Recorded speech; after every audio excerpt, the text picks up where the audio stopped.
2022년 8월입니다. 벌써 2년 전이네요. 국민일보에 소속되어 있습니다. 사김과 섬김 코디 연구소. 여기에서 이제 우리나라 개신교 성도들을 대상으로 해서 개신교인의 교회 인식 조사. 이거를 이제 실시한 적이 있어요. 여기서 이제 이상적인 교회, 그다음에 현실적인 교회가 어떠하다고 생각되십니까? 질문을 했어요. 우리나라 개신교인들이 바라는 이상적 교회의 키워드가 뭐냐면 첫째가 예배 중심이에요. 예배 중심인 교회가 이상적인 교회다.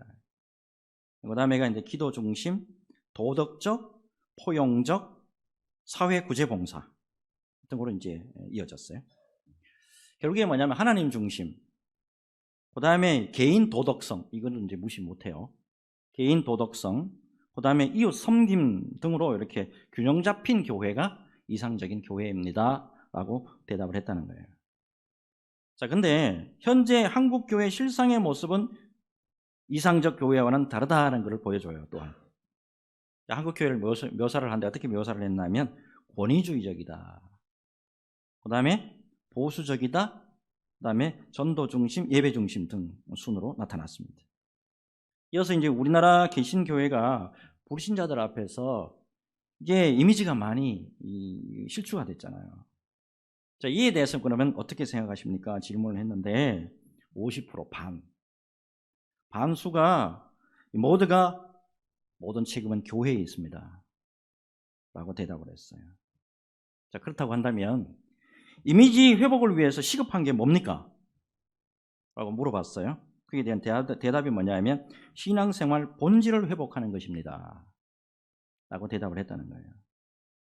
이어서 자신이 출석하고 있는 교회의 만족도와 인식, 이걸 한번 이제 물어봤는데 86%가 현재 출석하는 교회에 만족합니다 라고 대답을 했어요. 아울러서 내가 출석하는 교회가 모범적인 교회입니다, 여기에 대해서 90%가 그렇습니다 라고 대답을 했다는 거예요. 특별히 84%가 내가 출석하는 교회에 자부심을 느낍니다 라고 대답을 했어요. 무엇보다도 마지막으로 어려울 때, 정말 힘들고 어려울 때 의지할 곳이 어디냐? 교회입니다 라고 대부분의 성도들이 답을 했다는 거예요. 이 정도이면 우리나라 개신교 성도들의 교회를 향한 인식이 어느 정도인가 가름할 수 있겠죠. 근데 이거는 말이에요, 이 결과는 우리 믿음의 사람들, 즉 사람의 관점에서 보는 이상적인 교회, 그 다음에 교회를 향한 인식이에요. 문제는 이거잖아요. 교회의 머리가 되시고 진정으로 교회를 세우신 장본인이신 예수님이 우리나라 교회, 아니 우리가 출석하고 있는 교회를 어떻게 여기시는가 하는 게, 이게 문제잖아요. 여러분, 우리 주님 예수님은 우리 수원소망교회를 어떻게 평가하시고 어떻게 인식하고 계실까요? 이제 오늘은 새해 첫 신년 감사 예배로 드리고 있는데 예수님이 인정하시는 교회가 어떠한 교회냐, 예수님이 진정으로 인정하시는 교회가 어떤 교회냐, 이거 한번 깊이 살펴보자는 거예요. 여러분, 오늘 말씀 속에서 예수님이 우리에게 주시는 깊은 메시지가 있어요. 이 메시지를 발견하시고 주님 앞에 온전하게 순종함으로써 영광을 올려드리는 저와 여러분 모두가 되시기를 예수님의 이름으로 축복합니다. 이제 오늘 본문으로 이제 들어가 보겠는데, 소아시아 7교회 가운데 우리가 잘 아는 칭찬만 받은 교회가 2군데가 있었잖아요. 서머나 교회하고 바로 이 교회잖아요. 빌라델피아 교회, 이 말씀이에요. 이 빌라델피아 교회가 위치했던 이 빌라델피아 지역에 3가지로 유명한 게 있습니다. 첫째가 뭐냐면 형제간의 사랑이에요. 형제간의 사랑. 이 빌라델피아라고 하는 말은 필로스, 사랑이라는 말하고 아델포스, 형제라고 하는 뜻이 이루어진, 이게 결합된 그런 단어예요. 그래서 이 도시 이름 자체가 필라델피아, 형제 사랑이라고 하는 뜻을 가지고 있어요.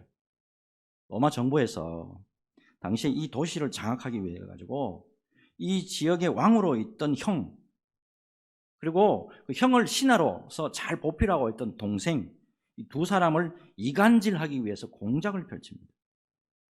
중요한 것은 절대 흔들리지 않고 이 동생이 왕인 형에게 끝까지 충성을 다했다는 거예요. 이렇게 충성에 대한 전통이 강한 도시가 바로 필라델피아 이 지역이라는 거예요. 그리고 두 번째가 뭐가 유명하냐면 포도주예요. 포도주. 이 지역은 포도 재배로 유명한 곳인데 이 필라델피아 교회가 소아시아 내에 있는 300교회, 소아시아에 있는 이 300여 개의 교회의 성찬식에 쓸 포도주를 무료로 공급해 줬다라고 하는 기록이 있습니다. 그래서 실제로 이제 가보면 수십 킬로에 이르는 이 포도 이 밭이요 쫙 펼쳐져 있어요. 자, 마지막으로 유명한 게 뭐냐면 지진이에요. 지진. 자, 주후 17년에 대규모의 지진이 일어나가지고 이 도시 전체가 파괴되는 일이 있었어요. 요즘에 일본의 지진 경우 잘 보시죠. 지진이 한 방 땅 때리고 끝나는 게 아니죠. 여진이 계속 일어난단 말이에요. 예배 드리다가 막 여진이 막 흔들린다고 생각해 봐요. 예배가 되겠습니까? 그러니까 신앙생활이 제대로 되겠냐고. 자, 그럼에도 불구하고 주님을 향한 믿음이 흔들리지 않았던 지역과 교회가 바로 여기다 하는 거예요. 자, 그래서 충성, 그 다음에 봉사, 그 다음에 헌신이 뭐냐, 이거를 모범적으로 보여준 지역이 바로 필라델피아 지역이라는 거예요. 자, 이 정도 이제 배경으로 하고 7절 말씀 가보죠. 같이 읽겠습니다. 요거 잘 풀어야 돼요. 7절 같이 읽습니다. 시작. 필라델피아 교회의 사자에게 편지하라. 거룩하고 진실하사 다윗의 열쇠를 가지신 이 곧 열면 닫을 사람이 없고 닫으면 열 사람이 없는 그가 이러시되 아멘. 자, 필라델피아 교회를 향해서 이렇게 말씀하고 계시네요. 거룩하고 진실하사.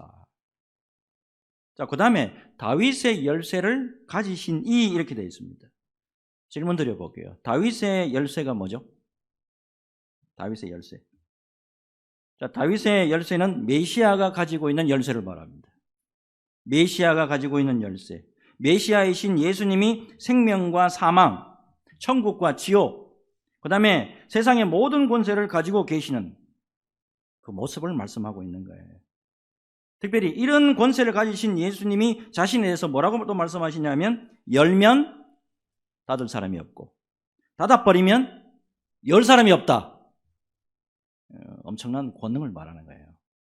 이런 엄청난 강력한 권능을 가지고 계신 분이 바로 이 필라델피아 교회, 너희 교회와 함께하고 있다 라고 하는 말씀이잖아요. 이어서 8절입니다. 볼지어다 내가 내 앞에 열린 문을 두었으되 능히 닫을 사람이 없으리라. 자, 예수님이 필라델피아 교회를 향해서 열린 문을 두셨다 이렇게 말씀하시네요. 자, 질문 또 드립니다. 열린 문이 무슨 뜻이죠? 열린 문? 자, 이때 열린 문은 예수 그리스도를 의미합니다. 예수 그리스도. 자, 이 열린 문과 관련해 가지고 요한복음 10장 7절을 보세요. 요한복음 10장 7절 보면 그러므로 예수께서 다시 이르시되 내가 진실로 너희에게 말하노니 나는 양의 문이라. 예수님을 자꾸 문으로 비유하는 모습 볼 수 있죠.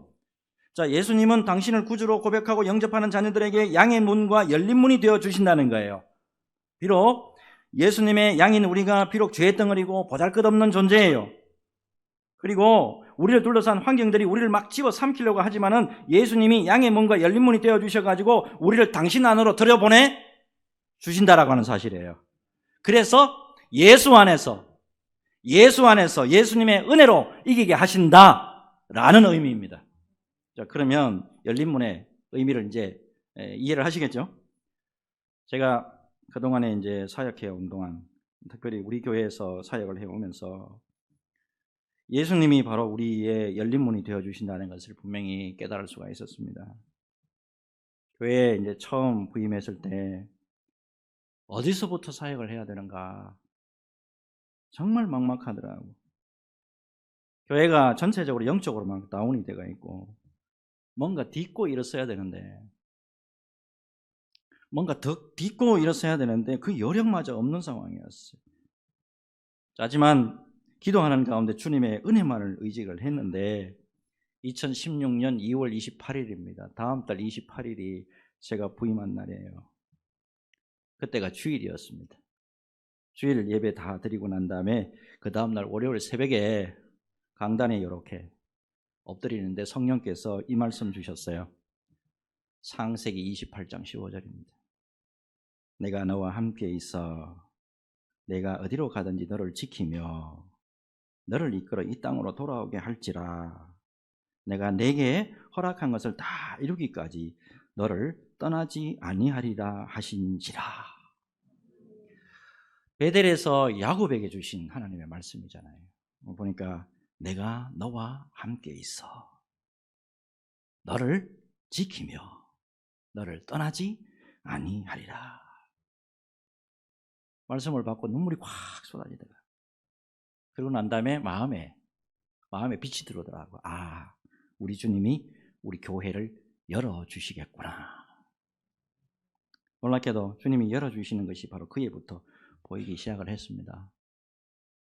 낙심과 힘겨움에 지쳐있던 우리 성도들이 은혜를 받는 것이 보이더라고요. 기도할 때마다 새로운 물줄기가 우리 교회 안으로 이렇게 쫙 들어오는 게 이게 보이기도 하더라고요. 강단에서 비교적 말씀이 잘 선포될 수가 있었고 가장 큰 문제 중에 하나가 재정 문제였는데요. 재정 문제도 그냥 주님 앞에 기도만 했을 뿐인데 생각지도 못한 분을 통해서 재정 문제가 해결이 되더라고요. 그 다음 또 문제가 뭐냐면 성도들이 아프더라고. 암도 걸리고 뭐 굉장히 또 중병에 걸리기도 하고 뭐 그런 일이 벌어지더라고. 뭐 어떻게 해야 됩니까? 뭐 제가 무슨 힘이 있어야지.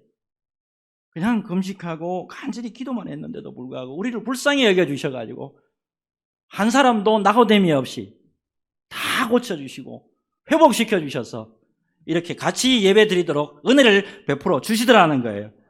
너무나도 감사하게 노예가잖아요. 노예에서 우리 교회의 인식이 어떻게 됐냐면 문제 있는 교회, 싸우는 교회, 힘든 교회 이렇게 정평이 나가 소문이 그렇게 나 있었다고. 근데 지금은 안 그래요. 지금 가면 우리 교회 성도들을 얼마나 칭찬하는지 몰라. 힘들었을 텐데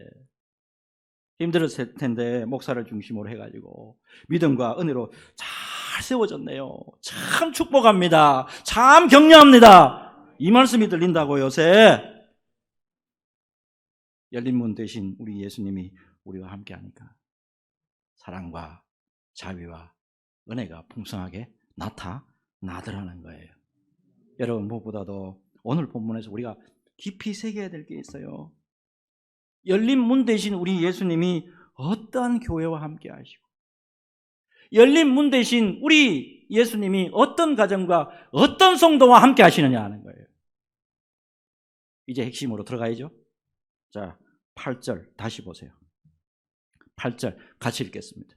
같이 읽습니다. 시작. 볼지어다 내가 내 앞에 열린 문을 두었으되 능히 닫을 사람이 없으리라. 내가 내 행위를 아노니 내가 작은 능력을 가지고서도 내 말을 지키며 내 이름을 배반하지 아니하였도다. 아멘. 여기에 나오는 작은 능력, 이 작은 능력이 뭐냐면 정말이지 미약한 능력, 없는 거나 다름없는 능력, 이걸 의미합니다. 여기서 작다, 이 작다에 해당하는 헬라가 뭐냐면 미크란입니다. 미크란.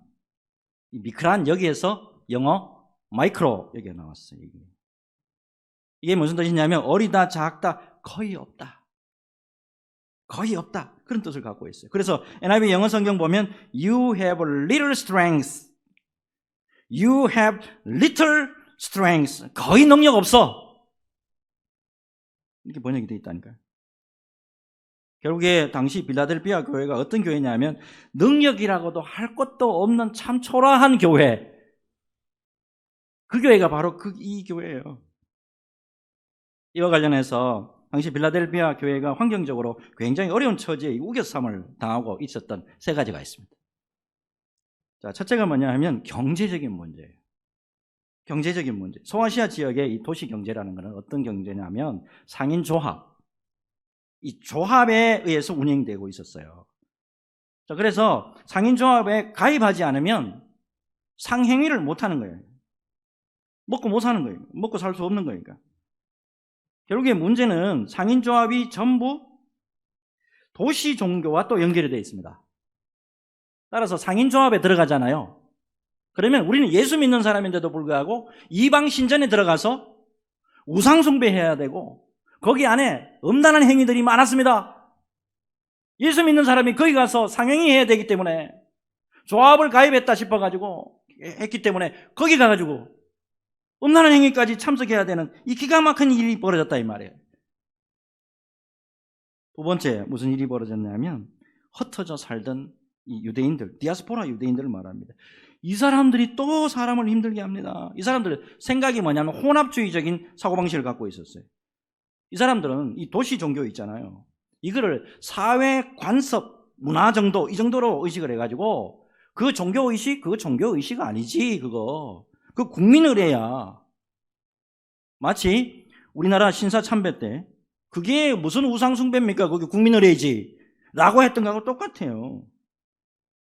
그렇기 때문에 어때요? 우리는 어때요? 예수님만을 주님이라고 섬기잖아. 예수님 외에 또 다른 신이 없다라고 우리는 그렇게 믿고 섬기잖아요. 근데 그거를 보고 유대인들이 탄압했단 말입니다. 그래서 사실은 로마 사람들보다 이 사람들 때문에 더 힘들었던 거예요. 마지막으로 세 번째가 뭐냐면 삶의 기반입니다. 이 자연재해. 앞에서 이미 말씀드렸잖아요. 시도 때도 없이 지진이 일어납니다. 요즘에도 터키에 지진이 엄청나게 많이 일어나잖아요. 여러분 예배 좀 드릴만 하고 교회가 부흥 좀 할만 하면 지진 납니다. 뭔가 좀 이제 신앙의 틀이 좀 잡혀갈 만 하면 여전히 와 옵니다. 이 기가 막힌 일 아닙니까? 자, 이 세 가지 우겨삼을 모두 감당하기에는 필라델피아 교회 성도들에게 있는 능력이 미크란 너무나도 보잘것없었다는 거예요. 예수님이 작은 능력이라고 말할 때 바로 이걸 의미하는 거예요. 자, 하지만 그런 가운데서도 필라델피아 교회가 예수님의 말씀을 인내로 지켰단 말이야. 그럼에도 불구하고 예수님의 이름에 배반하지 않았다 이 말이에요. 여러분 스스로에게 한번 질문해 보시기 바랍니다. 여러분 주님의 말씀을 지키고 주님의 이름을 배반하지 않는 게 이게 말처럼 쉬운 거예요? 여러분 우리가 잘 알잖아요. 솔직히 주님의 말씀을 잘 지키고 주님의 이름을 배반치 않으려고 하면 많은 고난이 따라요. 때로는 어때요? 상상을 초월하는 순교적 상황을 직면하기도 합니다.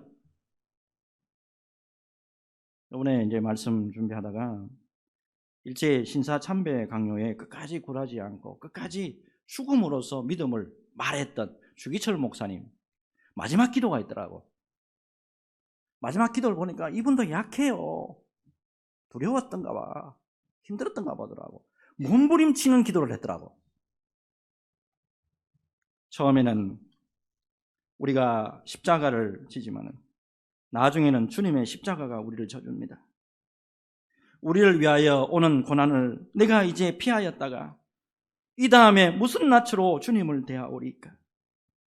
이 다음에 주님이 너는 내 이름과 평안과 즐거움을 다 받아 누리고 내가 준 유일한 유산인 고난의 십자가는 어찌하고 왔느냐라고 물으시면 내가 무슨 말로 대답해야 합니까?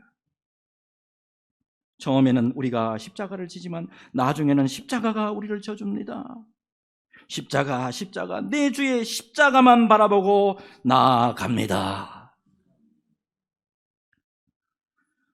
주님의 말씀을 지키고 주님의 이름을 배반하지 않으려면 여러분 고통 따르는 게 필수입니다. 자, 누가복음 14장 26절에서 27절 같이 읽습니다.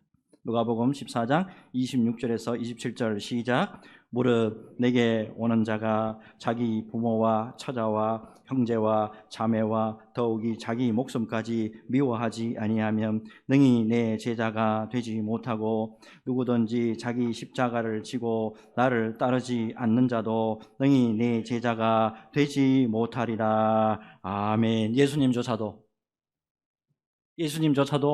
인생이 감당하기 어려운 모진 고통을 다 감수하시고 우리를 위해서 위대한 사역을 감당해냈죠. 결국에 주님의 뒤를 따라가는 우리에게도 똑같지는 않겠지만 이런 고통들이 있다는 거예요. 이 외에도 많은 고통들이 있겠습니다만은 작은 능력을 가진 빌라델피아 교회가요, 그럼에도 불구하고 마침내 이겨냈다라고 하는 사실이에요. 마침내 이겨내고 마침내 주님 앞에 인정받는 교회가 될 수 있었다라고 하는 사실입니다. 여러분, 문제는 환경이 아니에요. 이래서 못하는데요, 저래서 못하는데요. 이 환경이 아니라고요. 환경을 어떻게 주님의 말씀으로 이겨냈느냐, 이게 더 관건이다라는 거예요. 여러분, 그래서 마지막으로 중요한 사실 한 가지가 더 있습니다. 빌라델피아 교회에게 처해진 혹독한 어려움과 시련을 인내하면서 마침내 이겨냈을 때 주님으로부터 엄청난 약속의 말씀이 주어지더라는 거예요. 10절. 내가 나의 인내의 말씀을 지켰은즉 내가 또한 너를 지켜 시험의 때를 면하게 하리니 이는 장차 온 세상에 임하여 땅에 거하는 자들을 시험할 때라. 12절. 이기는 자는 내 하나님 성전의 기둥이 되게 하리니 그가 결코 다시 나가지 아니하리라. 내가 하나님의 이름과 하나님의 성 곧 하늘에서 내 하나님께로부터 내려오는 새 예루살렘의 이름과 나의 새 이름을 그의 위에 기록하리라. 이 말씀이 어떻게 이루어졌냐면, 주님께서 원래가 이 빌라델피아 교회가 소아시아 7교회 가운데 가장 작은 교회였습니다. 성도 수가 가장 작았습니다. 그런데 수많은 위대한 주의 종들을 보내주셔가지고 이 교회가 엄청나게 부흥합니다. 특별히 6세기부터 7세기 사이에 이슬람교가 물밀듯이 들어오잖아요. 들어왔을 때 그 당시에 소아시아 마지막 그 6개 교회 다 무너졌습니다. 다 이슬람교회 다 넘어졌습니다. 근데 유일하게 빌라델피아 교회가 하나 남아가지고 주님 앞에서 믿음을 지키고 20세기까지 교회가 있었습니다. 여러분, 2000년 전에 빌라델피아 교회 성도들에게 있었던 어려운 삶중고, 그리고 생명의 위협에 이르기까지 환경 자체가 거친 광야와 같았습니다. 하지만 빌라델피아 교회 성도들은 거친 환경을 탓하고 그것에 얽매이지 않았습니다. 이래서 못합니다, 저래서 못합니다, 이래서 우리가 굴복할 수밖에 없었습니다, 그런 말 없었습니다. 11절을 보세요. 내가 속히 오리니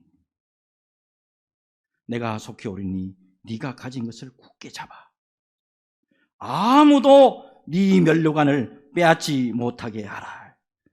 주님이 반드시 오신다는 것을 잊지 말아야 돼요. 그리고 여러분, 우리에게 주신 은혜와 우리에게 주신 달란트와 우리에게 주신 이 말씀을 굳게 잡고 생명의 면류관을 절대 악한 것들에게 빼앗기지 말아야 한다는 사실이고, 충성할 때 이 모든 것이 이루어진다라고 하는 사실입니다. 여러분, 그런 의미에서 원래 우리 교회의 표 다시 보시기 바랍니다. 작은 능력으로도 주님께 인정받는 교회입니다. 말씀을 인내로 지키고, 기도로 믿음을 굳게 세우고, 전도로 주님의 사랑을 실천할 때 주님의 성령의 역사하면서 우리를 넉넉하게 모든 것을 감당할 수 있도록 도와주실 줄로 믿습니다. 결국에 여러분, 우리가 작은 능력으로도 주님께 인정받는 교회와 성도들이 되기 위해서는 성령의 강한 인도하심이 필요하다라는 걸 알 수가 있잖아요. 저는 목회 초년병 시절에 이 책을 여러 번 읽었습니다. 기적이 상식이 되는 교회입니다. 기적이 상식이 되는 교회. 1994년 출석교인 80여 명이 있는 교회에 30대 초반에 어느 목사님이 부임합니다. 교회가 어느 곳에 있냐, 골목 깊숙한 데 들어 있었습니다. 거기다가 경찰서가 가까이 있고 신학교가 가까이 있었습니다. 소위 교회 성장학파 사람들이 주장하기를 저런 교회는 절대 부흥 못한다 라고 하는 조건들 다 가지고 있는 교회입니다. 거기다가 목사님이 부임해 가보니까 교회가 얼마나 상처가 많았던지 깨지고 부서져가지고 많은 성도들이 다 나가고 딱 그것만 남았더래요. 그리고 남아있는 모든 분들이 다 폐장병처럼 전부 다 고개가 12시 5분 전으로 돌아가 있더래요. 목사님이 강단에 엎드려 여기서 기도하는 가운데 성령의 음성이 들리기를, 절대 사람의 힘, 네 30대 절대로 사람의 패기 가지고는 안 된다. 절대로 패기 가지고 안 된다. 절대로 너의 힘 가지고는 안 된다. 오직 성령의 능력으로 가능하다. 음성을 듣습니다. 그래서 오로지 성령의 인도하심과 성령의 조명하심과 성령의 충만함을 위해서 기도합니다. 이분이 자기 말로 직접 이렇게 표현해놨더라고. 내가 깔고 앉아있던 이 방석, 내가 깔고 앉아있던 이 방석을 쥐어짜면 물이 나올 정도로 눈물과 땀으로 기도했습니다. 물론 목사님 혼자서 기도하고 성령의 인도하심을 받은 건 아니더라고. 보니까 이 30대 초반에 젊은 목사가, 어린 목사가 와가지고 하니까 성도들이 따라한 거예요. 새벽에 젊은 목사가 저렇게 와가지고 부르짖고 기도하고 하는데 우리가 그래서 되겠냐? 우리가 나태해서 되겠나? 새벽에 나온 거예요. 수요일날 안 빠지고 금요일날 안 빠지고 주님 앞에 충성스럽게 예배드리면서 기도했단 말이에요. 3년 만에 모든 상처가 다 떠나가고 주님 안에서 은혜가 임하기 시작하더래요. 7년 만에 어떤 일이 벌어졌냐면 예배당이 시원찮아가지고 대학교 강당 빌려가지고 예배드렸대요. 놀랍게도 5,000명이 모였습니다. 7년 만에. 이분이 자신의 책 서문에 이렇게 기록하고 있습니다. 길지 않는 인생이다. 길지 않는 인생이다. 초라하고 비참하게 사는 것이 아니라 하나님의 도우심으로 가치 있는 인생을 사는 주의 종들이 되자. 하나님은 주를 찾는 모든 자들을 버리지 아니하시고 주를 찾는 모든 자로 주를 인하여 기뻐하고 즐거워하게 하시며 주의 구원을 사모하는 자로 항상 말하기를 하나님은 광대하시다라고 외치게 하실 것이다. 모든 영광을 하나님께 돌리자. 여러분, 비록 작은 능력을 가지고 있지만은 우리 주님 앞에서 전심으로 기도하고 성령의 인도하심을 받을 때 우리 교회도 기적이 상식이 되는 교회 될 줄로 믿습니다. 믿음의 확신을 가지시고 올 한 해 주님의 전적인 은혜, 주님의 전적인 성령의 은혜로 승리하는 저와 여러분 모두가 되시기를 예수 그리스도 이름으로 축복합니다. 우리 같이 기도하겠습니다.